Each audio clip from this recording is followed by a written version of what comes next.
Alright, I spent 100 days in hardcore Minecraft as an alchemist. My goal was to kill 3 new bosses, each of which would give a new tier of alchemy. Swamp Jaw, which would unlock the transmutation table, Bell Ringer, which would unlock dark matter, and finally Dame Fortuna, which would allow me to create red matter.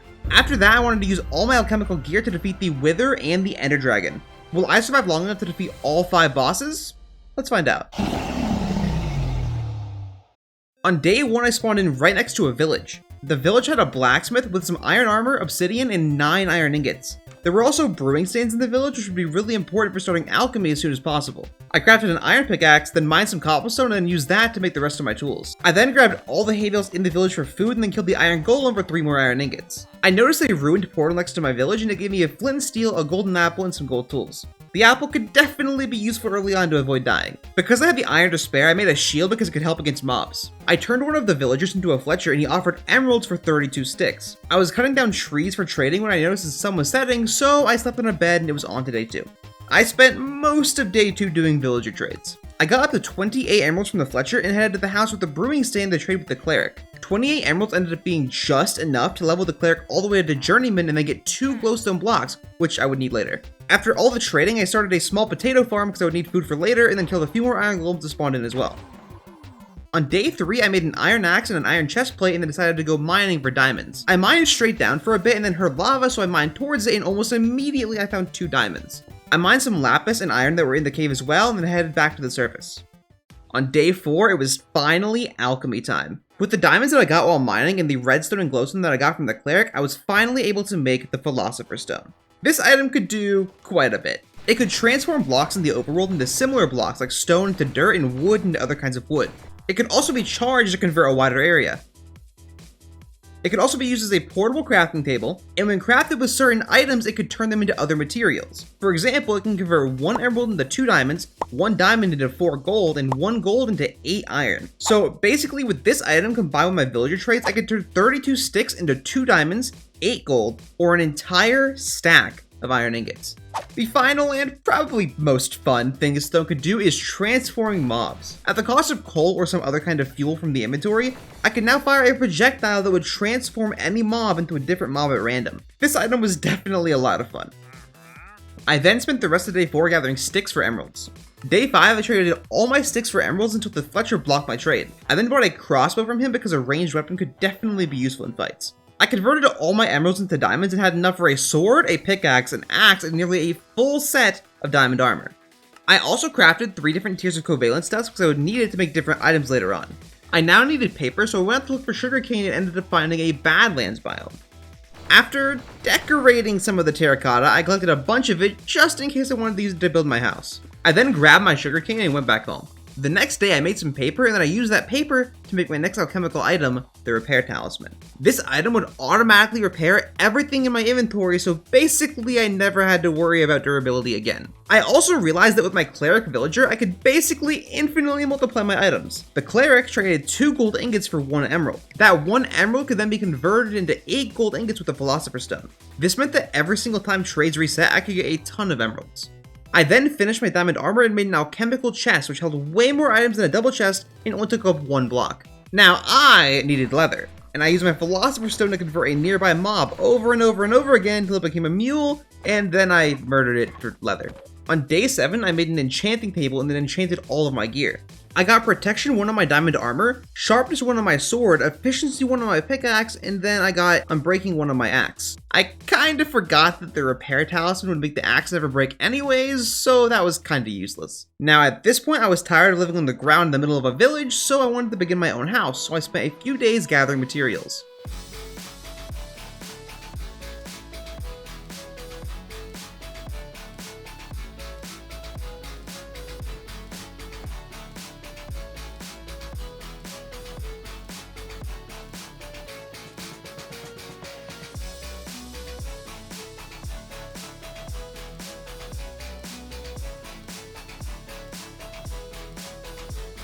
After gathering a ton of stuff, I spent a few days building my base.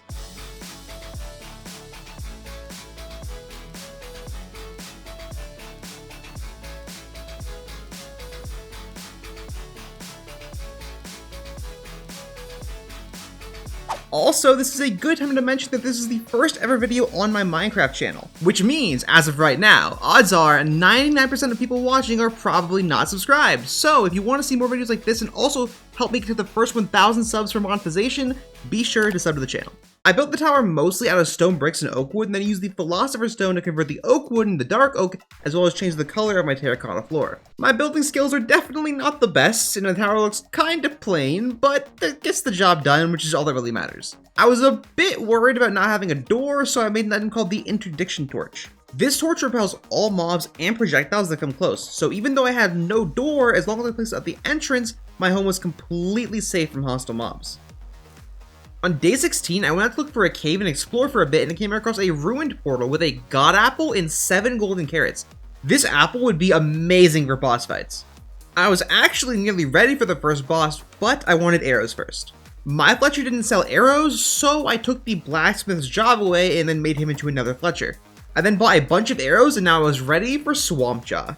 However, to fight this boss, I needed to craft the fossil bait. This requires both rotten flesh and spider eyes, which I had none of at this point, so I waited until nighttime and killed some mobs. After getting the materials that I needed, I crafted the fossil bait, and I was now ready for the first boss. I went into the desert to avoid any villagers getting caught in the crossfire. I then used the fossil bait to summon the boss, and the fight was on. Swampjaw started off the fight by flying above me and dropping bombs. I was able to get it pretty low with my crossbow before I even got hit once. The first bomb that I got hit by only did 2.5 hearts, so I figured I'd be totally fine.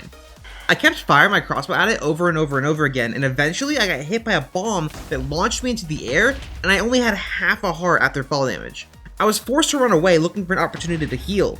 The pressure these constant bombs were putting on me was kind of intense, and I was a little bit worried that I wasn't going to survive, but eventually it came in for a melee attack. I shot it, forcing it to retreat, which gave me a window to heal. After healing, I hit it with one last crossbow shot and finished off Swampjaw. I picked up the mossy tooth that had dropped, and I headed back home. Back at my house, I realized that I never actually lit up the interior enough, and there was just a creeper sitting inside. Luckily, because of the interdiction torch, it couldn't get close enough to blow up, but that was a little bit spooky. Now, this boss unlocked a couple of things. The first thing that I did was craft the Caged Heart. This was an item made with the mossy tooth that reduces some of the damage that I take. After that, I was now allowed to make the transmutation table. This item was able to create any item it previously learned purely out of EMC. So the way that this works is that in the mod that I'm using, almost every item has an EMC value.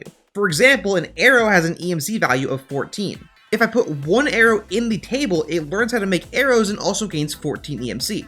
I then put other items in the table as well, and the table learns them and then converts them into EMC. I can now spend the EMC that the table has stored on other arrows or any other item the table already has learned. This would be really useful for any item that was hard to craft, or for example, the god apple that I got earlier. But the very first thing that I did was use this to create more bookshelves. I put one bookshelf in the teacher to the table, and then I put 16 gold in to add EMC. I grabbed 15 bookshelves and maxed out my enchanting table. I didn't have 30 levels quite yet, but whenever I did, I could enchant super strong gear. I then spent a bit of time teaching my table how to make various different things, and then I decided that golden carrots were my new food source. They were a little bit expensive, but it was definitely worth it. On day 20, I decided that my goal was to find a way to get a ton of EMC, and I absolutely found that way. Using the transmutation table, I can make pretty much anything the villagers wanted for trades. Sticks, rotten flesh, basically anything. I could then trade these things for emeralds and put the emeralds back into the table and convert them into even more EMC. Emerald's EMC value was so high, so I could basically profit off of any villager trade that gave emeralds. I made an alchemical bag which could store just as much as an alchemical chest, but as a backpack. While looking through the items I was able to make, I stumbled upon an item called the Destruction Catalyst. It sounded pretty cool, and it only took TNT and some coal, so I made it, and this thing was kind of insane. When you right-click this item on a block, it breaks a 3x3 around when you click. But then it could be charged up to mine a massive tunnel at once. And every item mined was dropped right next to the player, so it made mining super easy. However, this uses a bunch of coal from the inventory as fuel, so I decided I was going to keep a bunch of coal in my alchemical bag for the future. There were a couple different kinds of fuel in the mod, and after testing it, I realized that the higher tiers seemed to be more efficient for the Destruction Catalyst. I used the transmutation table to make a bunch of Mobius fuel because I didn't really have enough EMC for the higher tier. Now, I had a mod installed called Mowzy's Mobs, and I had not seen a single mob from that mod this whole time, so I decided it was now time to go explore it. There were also a few other things that I wanted to find, like sunken ships, buried treasure, and stuff that gives a lot of EMC. Almost immediately, I found a drowned village with a buried treasure map. I followed the map and I found a chest with a ton of gold, iron, a few diamonds, and a heart of the sea. The heart of the sea apparently had 32,000 EMC, so it was definitely worth grabbing. After sailing for a while, I saw a naga flying in the sky. Unless these things were preparing to use an attack, they could dodge arrows. Luckily, I could take one down in only 2 shots from my crossbow. One of the ones that I killed dropped a naga fang, which said it could be used to make a potion of resistance or a dagger. Neither of those sounded super useful, so I just put it in my bag and continued exploring. I found a few shipwrecks and ruined portals, and the gold loot from ruined portals was actually really good for EMC, so I was more than happy about that. I stumbled into a savanna biome and found a hunting pack of barracoa. Whenever I hit them with arrows, they would die in one hit. One of them dropped their mask, the Mask of Raid. It would give me haste if worn, but I much preferred the defensive diamond armor, but it made a cool trophy at least. I found another barracoa pack later on and got another mask which gave speed. This was actually pretty good when exploring, so I used it whenever I was on land. Right after I slept, another pack of them walked up to me and I realized that if I wore the mask, they wouldn't attack me. I saw a savanna structure that I didn't recognize, and whenever I got closer, beams came down from the sky and lit me on fire. I got closer into the village and I saw a boss bar, Barako the Sun Chief. Because of the mask that I was wearing outside of one of the random barracoas slapping me for whatever reason, they wouldn't attack me. I could trade the chief 7 blocks of gold for Sun's Blessing, which would give me sun attacks for an hour. I didn't have the gold on me right now, and I was a little bit too far to go back home, so I decided I was going to prepare to fight the boss. So this next section's file got corrupted, so this is about to be through the replay mod. Sorry about that. Firstly, I found a desert temple with a protection 3 book. I didn't have an anvil right now, but I would save it for later. For the preparations, I needed a hostile mob. I waited until nighttime and I captured a mob in a boat and built a structure around it. I built this on the off chance that it turned into a mob that could burn in the sunlight. The next morning, I began transforming it over and over and over with a Philosopher's Stone, and almost immediately it turned into a spider and died in the sand. Yeah. So I turned a nearby spider into another mob and tried again, and then it turned into a Vex and flew outside the structure. Regardless of the structure royally failing, I transformed it over and over and over again until eventually it became an evoker. I wasted absolutely no time taking it out because Vexes do a ton of damage, and I was not trying to die right now. I took out the rest of the Vexes with my crossbow, and now I had a Totem of Undying. Unfortunately, this item does not have an EMC value, so if I ended up using it, I would need to kill another evoker to get another one. With my Totem and my God Apple at the ready, it was now time to challenge Baraka. I approached with the mask on to avoid the sunbeams from long range, and then whenever I got closer, I swapped my diamond helmet, and he immediately aggroed. I hit him a couple times, and eventually he hit me back and lit me on fire. I decided now to eat my God Apple just to make sure the fire was not a threat. Once below half HP, he started firing a solar beam at me. I was able to avoid most of the beam by hiding behind blocks and blocking it with my shield, but occasionally it would knock me all the way off the platform. He then used a massive supernova attack that absorbed me into it, so I swapped my Totem of Undying, but thanks to the Notch Apple, I did not take too much damage and the totem did not activate. When he got super low, he summoned support Barracoa that gave him a shield and began to heal him. I quickly took out a nearby Barracoa, and there was another one hiding back in a cave. So I walked back and took it out with my crossbow. With all of his followers gone, his last-ditch effort was the supernova attack. I blocked the entire attack with my shield, and whenever it finished, I was behind him, and I managed to finish him off with my sword. He dropped an item called the Soul Visage. This item allowed me to right-click with Barracoa masks and summon them as followers. I tested it and they remained loyal to me even if I took off the mask. This could be incredibly useful during boss fights, especially if they could give me the shields that he had. I grabbed some of the masks around the village and ended up with masks of Faith, Fear, Bliss, and Rage. Each of these would summon a different kind of Barracoa, so I wanted to collect every single one. I continued my journey, looting buried treasure, drowned villages, sunken ships, and ruined portals as I traveled. At one point I had a bit of trouble finding a chest in the ship because of the way that it generated, so I made creative use of my destruction catalyst. I then found a desert temple that had a sharpness 4 book and a power 4 book inside. Literally crazy luck. Eventually I found a pillager tower which had the item I had been hoping for this whole time, a bottle of enchanting, which ended up not having an EMC value, so that was unfortunate. And then I decided to head back home. I went in a slightly different direction to go home and ended up running into a jungle biome. This was home to a mob that I really wanted to find, the Foliath. I actually found a few almost immediately, and killing them gave me their seeds. If I planted these seeds, I could get my very own pet Foliath. It would still be hostile towards me, but it was still basically a pet. Then on day 33, that's when my recording crashed and restarted, so we're back to normal gameplay from here. I finally got home and converted all of my loot to EMC. I started with 200,000 EMC, and after storing everything, I had nearly 1 million. I wanted to test to see if my enchanted books could be duplicated in the table, and I put my Protection 3 book in there and learned that no, they cannot in fact be duplicated. I basically wasted a really good book, but that's fine. And after all of that, I decided I now wanted to build a new home for my pet Foliath. I built a small enclosure out of fences and jungle leaves, and I planted my Foliath. This seed had to be fed meat every half day for 2 days, so I grabbed a stack of raw beef out of the table. I decided that now I wanted better enchants for my gear. I wanted to go to the nether for quartz, so I built a portal in my house, but then I realized that the shape that I built wouldn't light for some reason. Now, the obsidian was taking a little while to break, and I saw that my philosopher's stone would work on it, so I'm like, okay, maybe it'll become a block that's easier to break. No! My entire wall gets covered in lava immediately! The philosopher's stone could not turn the lava back into obsidian, so I started panicking. I poured water on my ceiling and turned most of the lava into cobblestone. Fortunately, my house was mostly stone bricks, so nothing caught on fire. I mined all the cobblestone and obsidian by hand, fed my Foliath some meat, and then built the portal outside my house. I went into the nether and my portal was right next to a bastion. I was kinda terrified of piglin brutes, so I was going nowhere near that. I mined nether quartz until I was level 33 and headed back home to enchant, and my enchant luck was terrible. I got a power 3 bow, which wasn't very good because I already had power 4, and then I got a looting 2 Bane of Arthropods diamond sword, so I couldn't even put sharpness on it. So I went back to the nether, got more experience, and came back to even more awful enchantments. I at least got protection 3 on my boots though. Back into the nether again, I came across a nether fortress. I had no safe way of getting down there, so I figured I'd come back later. I did a few more enchantments and I got a protection 4 chestplate and a sharpness 4 fire aspect 2 sword. I felt pretty good about my gear at this point, so I used my enchanted books from earlier to upgrade my sword to sharpness 5 and my bow to power 4. I now had one more thing I wanted to do before the next boss. Netherite. Back in the nether once again, I staircased down to Y15 and then used my destruction catalyst to dig a massive tunnel. After a bit, I got my first ancient debris. I was a little bit disappointed when I saw that ancient debris did not have an EMC value, but I remembered that earlier iron ore didn't either. After getting my second debris, I went back to the overworld and smelted it down and learned that netherite scraps do in fact have an EMC value. Using the table, I made 4 netherite scraps and then I crafted a netherite ingot.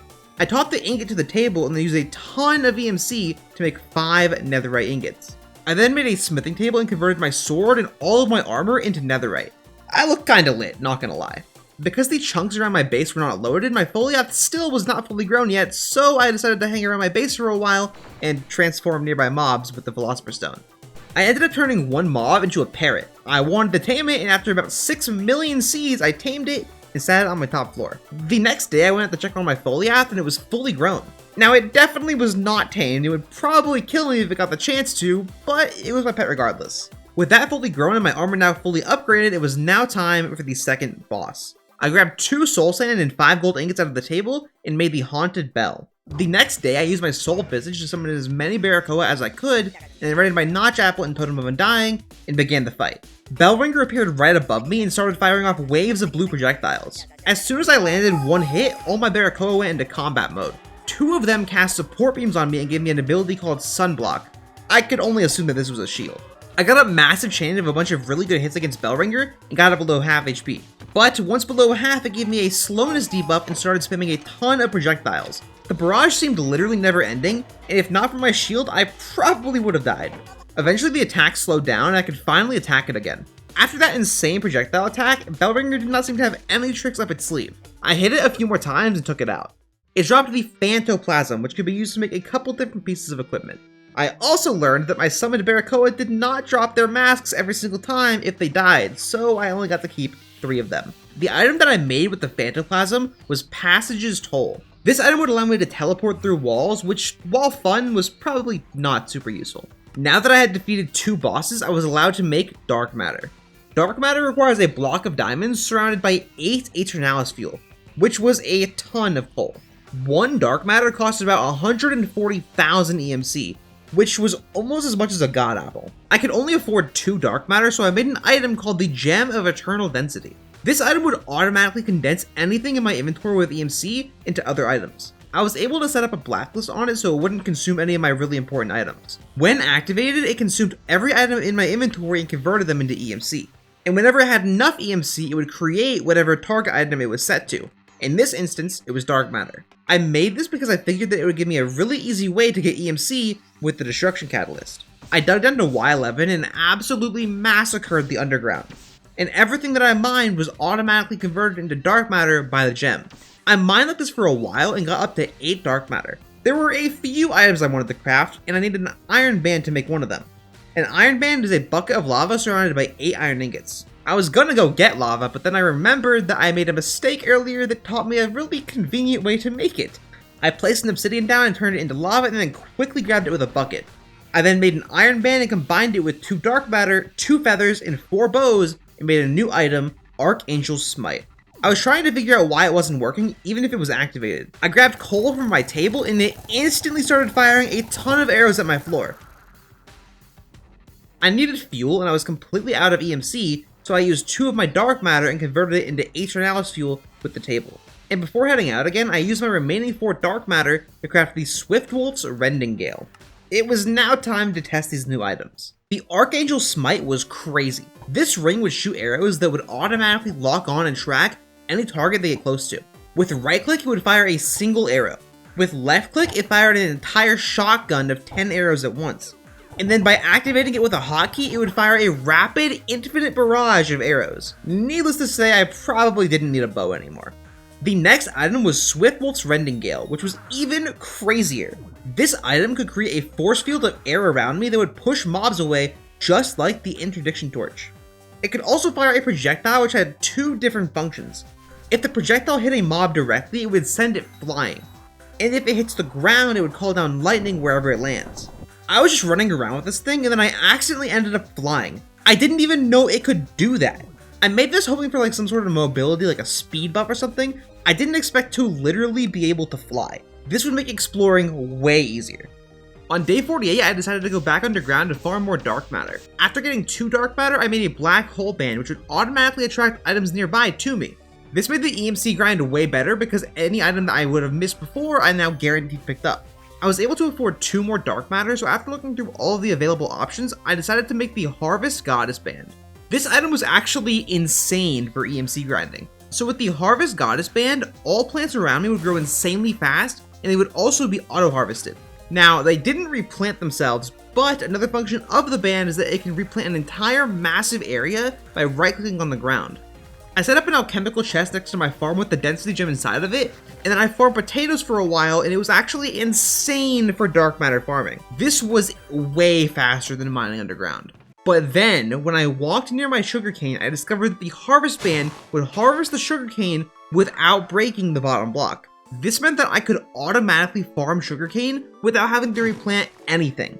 Now, sugarcane was worth 32 EMC and potatoes were worth twice that at 64, but because sugarcane was so much easier to grind, I decided that it was way better long term. I used the dark matter that my potato farm had already made to create an Evertide amulet. This would allow me to place water infinitely, walk on water, and fire a projectile into the sky to make it rain. I also learned that if I fired a projectile from my Rending Gale into the sky while it was raining, it would turn it into a thunderstorm. This made my lightning attack fire multiple lightning bolts at a time, meaning I could freely buff my attack whenever I wanted. I used the Evertide amulet to create water for my sugarcane farm, and then I used the harvest band to place all the sugarcane at once, and then using the Gem of Eternal Density and the Black Hole Band, I sat in the middle of the farm as dark matter was generated for basically free. The things that I needed to make at this point took quite a bit of dark matter, so I spent a few days farming. After a while, I was kind of bored of just sitting there, so I made a few items that would help me out. I made an energy condenser which would automatically convert items put into it into EMC and then create whatever was put in the top slot, kind of like the Gem of Eternal Density. However, this could be powered by energy collectors. These collectors would passively create EMC out of nearby light sources and then automatically put it into nearby condensers. I set up a few collectors around the condenser so it would automatically make EMC while I was farming. And then I heard an explosion outside my base. I ran out to see that my Foliath had picked a fight with a creeper. I repaired the fence and I tried throwing the Foliath at me to heal it, and then it hit me and I forgot that I had thorns and the Foliath died instantly. I was honestly pretty sad about this, but I at least had more seeds to plant another one. And then it was back to farming sugarcane for a few days. I set up a few interdiction torches so I could farm safely throughout the night. At one point there was a massive zombie horde at the edge of my farm, and one of them was in full diamond armor. I had actually never seen that before in Minecraft, so that was kinda cool. When I finally finished my farming on day 60, I accidentally turned all of my dark matter into red matter with the gem. I wasn't allowed to use this yet because I hadn't killed the third boss, so I used the transmutation table to turn it all back into 25 dark matter. And with this dark matter that I farmed, I made 4 dark matter blocks, and then I combined them with a transmutation table to create a transmutation tablet. This was basically an entire transmutation table in my inventory. And it also kept the EMC and all of the learned items from my table, so I can now use all of my EMC no matter where I am. I then used 2 more dark matter to create a dark matter sword, which did 2 more damage than my sharpness 5 netherite sword, and could also be charged to do 2 more damage per swing. It couldn't be enchanted, but it was way better than netherite. Now that I had access to my entire EMC supply from my inventory, it made villager trades super easy to farm. I spent 2 days trading with villagers, and all those trades got me up to 2.5 million EMC. I then used all that EMC to make a bunch more energy collectors. On day 63, I wanted to rematch Bellringer so I could get another one of the items made with its drop. I summoned Bellringer and instantly shredded it with a barrage of arrows. I then used 6 gold along with the Phantoplasm to create the Spectre's Eye. This item reveals mobs through walls, and my next goal was an underground boss. However, as soon as I put it on, I learned that the boss that I wanted to fight was actually right under where I just killed Bellringer. This was the Ferris Rotnot. It was basically a giant armored knight with an axe that was sitting underground. The second I approached, it woke up and became aggressive. My normal attacks did absolutely nothing because of the armor, and when it landed a blow on me, it did a lot of damage despite my full netherite gear. Fortunately, there was a bit of water in the room, and using my Evertide amulet, I could run on the water to get a ton of mobility as well as a safe spot to heal. The Rotnot went for an overhead slam and the axe got stuck in the ground. I quickly ran behind it and hit it in the weak spot, doing over a third of its health in one hit. It then recovered and instantly went for another overhead slam. I tried to block it with my shield, and my shield got instantly shattered in one hit. This slam didn't let me attack it again for some reason, and I went back to playing defensively while waiting for another opening. I ended up using the water a lot to heal up with golden carrots. The Rotnot got its axe stuck in the ground again, and I managed to land a second blow. I then used the water to quickly dodge the axe swipe that followed. It was one hit away from going down, so I had to play extra careful to guarantee that I beat this thing. It used a massive AoE swipe attack, but luckily I didn't get hit by that, or it probably would have done a ton of damage. Finally, the Rotnot brought down its axe one last time, and I jumped on the water and ran around it and used my dark matter sword to deliver the final blow. It dropped a pretty cool axe and helmet, but they weren't really good compared to my current gear. I went back home and put my brand new trophies on display. I checked my collector and it had already made 1.5 dark matter. And then I checked my new foliat to find that it had already fully grown. I used some dark matter to create a new item, the ignition ring. This ring could fire a projectile that would spawn a 3x3 of fire, and if I pressed my hotkey, everything around me would constantly burst into flames.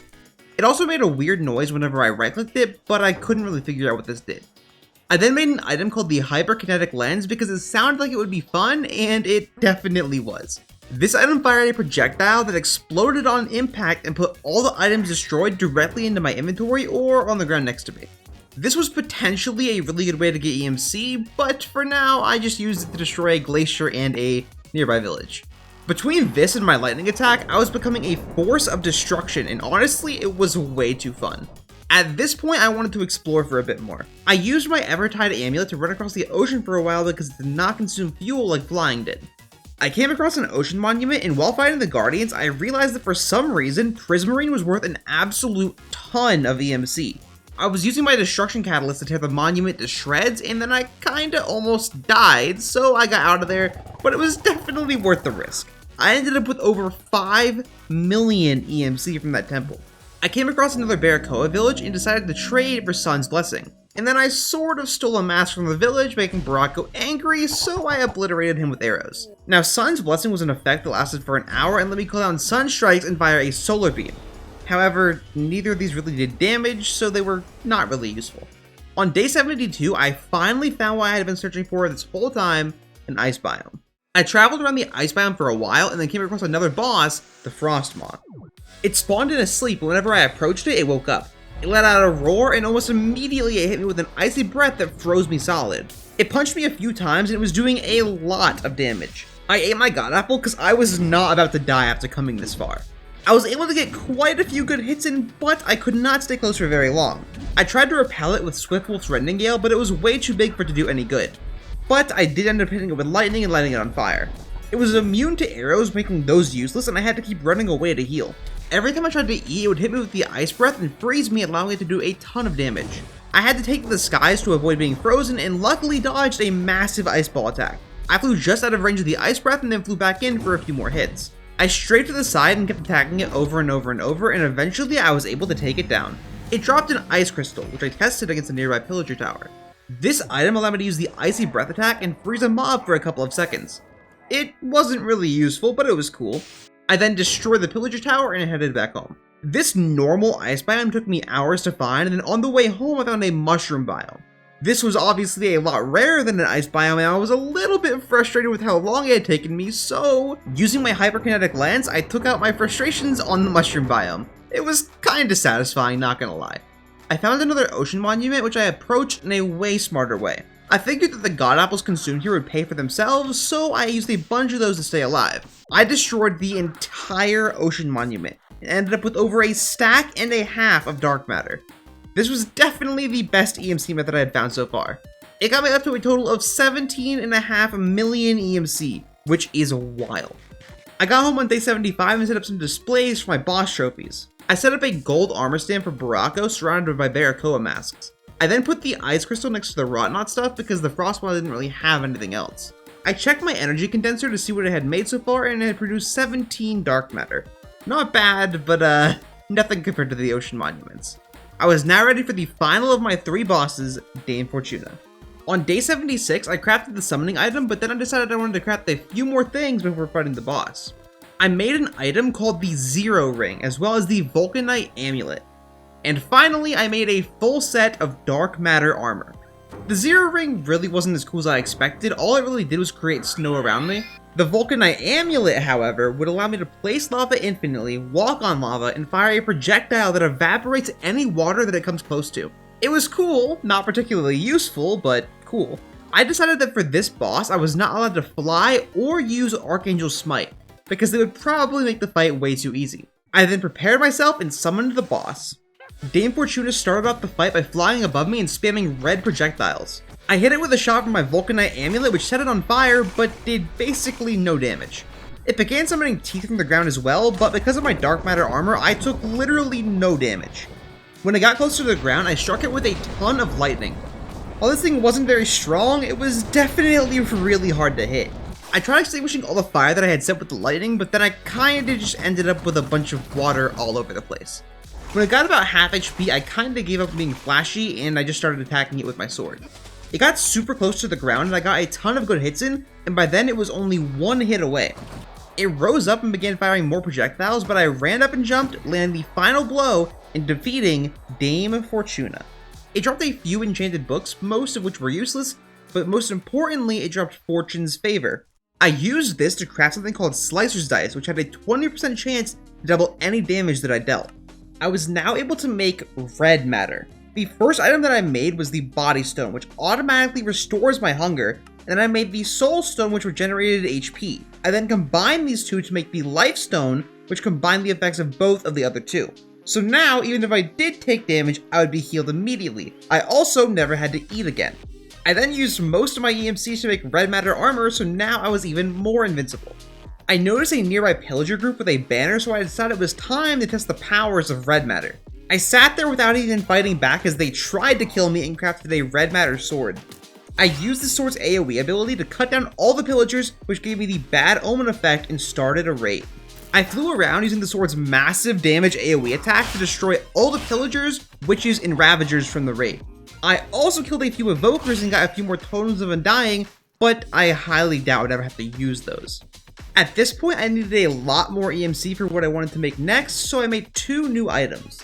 The first was a combination of the Hyperkinetic Lens and the Destruction Catalyst, the Catalytic Lens. This item can be charged even further than the items it was made from, and therefore could dig bigger tunnels and blow up larger areas.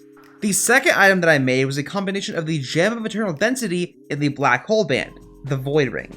This item could attract items to me like the black hole band and also condense them like the gem of eternal density, but it also allowed me to teleport, though I could fly so that really wasn't needed. With my new gear, I flew off to find another ocean temple. After 3 days, I finally found one and I used my catalytic lens to decimate the place. I didn't even need a god apple because my armor was just that good. I ended up with nearly a stack of red matter totaling 23 million EMC. I headed back home and made some new tools. I made a dark matter axe, hoe, and shears, and then I upgraded them to red matter. I then fused all of those with my sword to create the red guitar. This item could harvest entire trees, till massive fields, but most importantly, it was way stronger than the sword. The AoE attack on this thing was also infinitely better. The next thing that I wanted to do was upgrade my armor even more, but each piece required an item called a Klein Star Omega, which was 25 million EMC per star, which was literally more than I got from an entire ocean temple. I needed a lot more temples. From days 85 to 90, I tracked down and destroyed 5 more ocean temples to get the EMC that I needed. The newly made red guitar also made deleting the guardians insanely easy. And also on the way home I found a dog and decided to tame it. I wasn't sure if it would teleport to me if I flew over the ocean, so I used the zero ring to freeze a pathway over the entirety of the ocean. I got home on day 91 with my dog and it was now time to make my new armor. I combined my red matter helmet with the Evertide amulet, a Klein Star Omega, and a soul stone to make the abyssal helmet. Next, my red matter chest plate with the Vulcanite amulet, a Klein Star Omega, and a body stone to make the infernal armor. Then my red matter leggings with a black hole band, a watch of flowing time, and a Klein Star Omega to make the gravity greaves. And finally, my red matter boots with 2 Swiftwolf's rending gales and a Klein Star Omega to make the hurricane boots. I now had the full gem armor set. With this armor, I could fly insanely fast even without the ring, was basically invincible, could press shift midair to fall super quickly and kill whatever was below me, and press shift on the ground to push away nearby mobs. I was also immune to fire, fall damage, and drowning. I now needed to go to the nether for wither skulls. I headed to the nether and began destroying all the wither skeletons, but after 2 days with no skulls, I gave in and decided to build an enchanted table right there on a nether fortress. I enchanted a ton of netherite swords and combined 2 looting 2 swords for a looting 3. With this, I finally got my first wither skull, only to find that it did not have an EMC value. A few more days of grinding and I got my second and third skulls and I was ready for the wither. I headed home, summoned the wither, and instantly one-shot it with my red guitar. I didn't expect it to work on the boss, but needless to say, the wither was super easy. I went back to my base and reorganized my item frames and put the nether star on display. I then crafted these summoning items for my 3 bosses and one-shot all 3 of them. I then put their drops on display as well. I then placed 1 more item frame in the middle that I still needed to fill. I made my Eyes of Ender and I went to look for the stronghold. I found it at the end of day 97 and I dug down using my catalytic lens. I tried to find the portal without destroying anything, but that wasn't really working out, so I obliterated the entire stronghold until I finally found the portal room off in some random corner. I activated the portal and I jumped into the end. I immediately took out all the crystals so the dragon couldn't heal. The Ender Dragon was actually immune to the guitar's AoE attack, so I barraged it with a volley of arrows from Archangel's Smite, which also caused a few Endermen to be chased by arrows for the rest of their lives. I spammed the shotgun of arrows over and over and over until the dragon was super low, and once it got low, I took it out with my red guitar. The dragon was dead. I grabbed the dragon egg, headed home, reorganized my wall again because dragon eggs look super lame in item frames, and that was that. I had defeated all the bosses and claimed all of my trophies. And that's all. Thank you everyone for watching, and if you want to see more Minecraft videos, be sure to leave a like on this video and also comment anything you want to see for future videos on the channel. I will see you all in the next video. Later.